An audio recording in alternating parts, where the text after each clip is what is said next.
At 680 Cellars, winemakers are getting creative. They're using alternative vessels to age and ferment their wines on Cayuga Lake.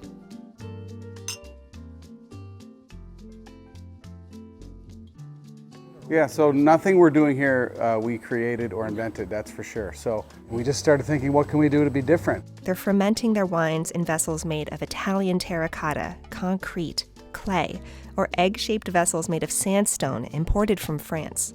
When we went and pressed it off, it gave us a much richer and deeper wine than we're typically accustomed to here. For example, we make a semi-carbonic Cabernet Franc, and that wine is done in a cocchio pesto.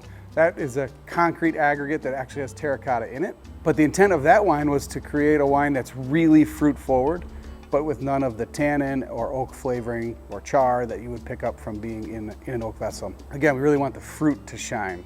Yeah, we're not adding a thing. So these grapes come off the vineyard and they've been crushed and put into these different vessels, and Mother Nature is taking over. So the first wine she poured is our Riesling Sandstone Egg. Native or wild fermentation. So these grapes were crushed, put in this sandstone egg, 8 months for fermentation, small residual sugar left behind.